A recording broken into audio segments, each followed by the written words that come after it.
Bienvenido a tu siguiente clase de química, quien te habla Mr. Alexander Colina. La clase de hoy, ecuación química y sus tipos. El objetivo de la clase será explicar qué es una ecuación química y cuáles son sus tipos, reconociendo la practicidad y utilidad de este concepto en la ciencia. Pero para hablar de una ecuación química, hablemos primero de qué es una reacción. Aunque todos tenemos una idea intuitiva de qué es una reacción química, la química nos permite mezclar componentes, resultando en una clase de reacción química. Las diferentes sustancias presentes en la naturaleza interactúan entre ellas continuamente. Cosas tan comunes como encender una cerilla, lo que llamamos un fósforo, disolver un medicamento en agua o incluso nuestra respiración obedecen a lo que se conocen como reacciones químicas. Entonces, ¿qué es una reacción química? Las reacciones químicas, también llamadas cambios químicos o fenómenos químicos, en estas reacciones son procesos termodinámicos de transformación de la materia. En estas reacciones intervienen dos o más sustancias, reactivos o reactantes llamadas, que cambian significativamente en el proceso y pueden consumir o liberar energía para generar dos o más sustancias llamadas productos, incluso a veces una sola sustancia. Toda reacción química somete a la materia a una transformación química alterando su estructura y composición molecular, a diferencia de los cambios físicos que solo afectan su forma o estado de agregación, recordando que los estados de agregación son líquido, sólido y gaseoso. Los cambios químicos generalmente producen sustancias nuevas, distintas que las que teníamos al comienzo. Pueden darse de manera espontánea en la naturaleza sin que intervenga el ser humano o también pueden ser generadas por el ser humano en un laboratorio bajo condiciones controladas. Muchos de los materiales que empleamos a diario son obtenidos industrialmente a partir de sustancias más simples combinadas mediante una o diversas reacciones químicas. Tienen diferentes características. Resumiendo, podemos decir que son procesos generalmente irreversibles, es decir, no tienen una vuelta atrás, pero sí existen y lo vamos a ver en un tipo de reacción que existe ese tipo de fenómeno.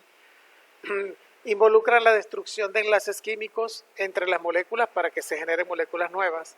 La materia se transforma profundamente, a simple vista podemos ver esos cambios. Las proporciones de los reactivos se pueden medir por una ciencia que se llama estequiometría. Por otro lado, generan productos determinados dependiendo de la naturaleza de los reactivos. Se pueden alterar sus velocidades de reacción con sustancias llamadas catalizadores, podemos acelerarlas, podemos disminuirlas, en fin. ¿Y cómo representamos una reacción química? Se representa mediante ecuaciones químicas y aquí entramos en la materia. Es decir, fórmulas en las que se describen los reactivos participantes y los productos obtenidos, a menudo indicando determinadas condiciones propias de la reacción, como la presencia de calor, catalizadores, luz, etc. Como nota curiosa o nota de cultura general, la primera ecuación química de la historia fue redactada en el 1615 por Jean Beguin, en uno de los primeros tratados sobre química del Ticinium Simicum. Esto es una reacción bioquímica en todo caso. Este es el nombre, obviamente, de una especie microscópica. Hoy son de enseñanza común y gracias a ellas podemos visualizar con mayor facilidad lo que está ocurriendo en una reacción determinada. En forma hipotética o general podemos decir un compuesto A más un compuesto B produce un compuesto C más un compuesto D, donde las letras mayúsculas A y B son los reactivos porque están del lado izquierdo de la flecha. Las letras mayúsculas C y D representan a los productos porque están del lado derecho de la flecha y los numeritos A, B, C y D representados como letra minúscula se llaman coeficientes estequiométricos y son los números que indican la cantidad de reactivos y productos que generalmente se tienen que ajustar para hacerlo cumplir la ley de la conservación de la masa. Luego veremos eso. En forma general, si tenemos una ecuación química representada como esto que tenemos acá, trihidruro de carbono o metano más oxígeno molecular produce dióxido de carbono más agua. Fíjense que aparecen unos números que son los coeficientes estequiométricos. Se interpreta la ecuación de la siguiente manera. Lo que está del lado izquierdo de la flecha son los reactivos, lo que está del lado derecho de la flecha son los productos en color verde. Se puede señalar el estado de agregación en el que se encuentran, si están como gas, como líquido, en este caso el agua, o incluso como sólido. Aquí no hay ninguno como sólido. Ese es el estado de agregación. Este coeficiente, llamado coeficiente estequiométrico, indica el número de partes o moléculas de oxígeno que reaccionan. Aquí podemos decir, una molécula de metano reacciona con dos moléculas de oxígeno para formar una molécula de dióxido de carbono y dos moléculas de agua. Bien, eso en general es todo lo que es una ecuación química y lo que representa. Podemos representarla en forma hipotética molecular con modelos de esferas, diciendo por ejemplo en este caso hidróxido de sodio reaccionando con ácido clorhídrico produce cloruro de sodio más agua. representando los átomos de los elementos, por ejemplo, el del oxígeno con rojo, el del cloro con verde, el del sodio con este gris oscuro y con gris claro el agua. Bueno, es una representación poco usual, pero a veces sirve para entender los conceptos. Tipos y ejemplos de reacciones químicas. Las reacciones químicas pueden clasificarse según el tipo de reactivos que reaccionan. En base a esto, se pueden distinguir reacciones químicas inorgánicas y reacciones químicas orgánicas. Las que nosotros estudiaremos serán las inorgánicas. Involucran compuestos inorgánicos y pueden ser clasificados de la siguiente forma. Los compuestos inorgánicos son los que hemos visto nosotros hasta ahora. Por ejemplo, según el tipo de transformación, existen reacciones de síntesis o adición. La reacción de síntesis, también llamada reacción de adición o de combinación, anota ese nombre por allí, o de combinación. Dos sustancias se combinan para dar como resultado una diferente, pueden ser dos hasta tres. Fíjense, en los reactivos hay dos o pueden haber más, y en el producto una única sustancia. Aquí en este caso vemos los compuestos con su estado de agregación, sólido, gas, sólido. Esto es una reacción de combinación, síntesis o adición, se está formando uno solo a partir de dos o más. Tenemos esos dos ejemplos como la reacción de la formación del agua. Reacciones de descomposición. Una sustancia se descompone en sus componentes simples o una sustancia reacciona con otra y se descompone en otra sustancia que contienen los componentes de estas. Por ejemplo, fíjense ustedes, el dióxido de carbono aquí descomponiéndose en carbono y oxígeno, el agua descomponiéndose en más agua y oxígeno. Aquí podemos establecer una descomposición parcial. Sulfuro de zinc con oxígeno formando óxido de zinc y dióxido de azufre. También es una especie de descomposición porque igual se están recombinando los elementos. Pero cuando hablamos de una reacción de descomposición, por lo general, siempre hacemos referencia a cuando un compuesto se está descomponiendo en varios o en más. Reacciones de desplazamiento o sustitución. Un compuesto o un elemento ocupa el lugar de otro, un compuesto sustituyéndolo y dejándolo libre. Por ejemplo, cuando el zinc reacciona con el ácido sulfúrico, el zinc desplaza al hidrógeno del ácido sulfúrico y se forma una sal, sulfato de zinc, y el hidrógeno queda libre como gas. Entonces es una sustitución o desplazamiento porque un elemento saca otro de un compuesto y el otro queda libre. En la de doble sustitución, dos reactivos intercambian compuestos de elementos químicos simultáneamente. Por ejemplo, en una reacción como la del cloruro de sodio y nitrato de calcio, fíjese lo que sucede, el sodio saca el calcio y se forma nitrato de sodio, y el cloro que queda libre se combina con el calcio que queda libre y se forma el cloruro de calcio, disculpen. Y se forma el cloruro de calcio. Dos elementos fueron desplazados de dos compuestos, entonces tenemos una reacción de doble sustitución.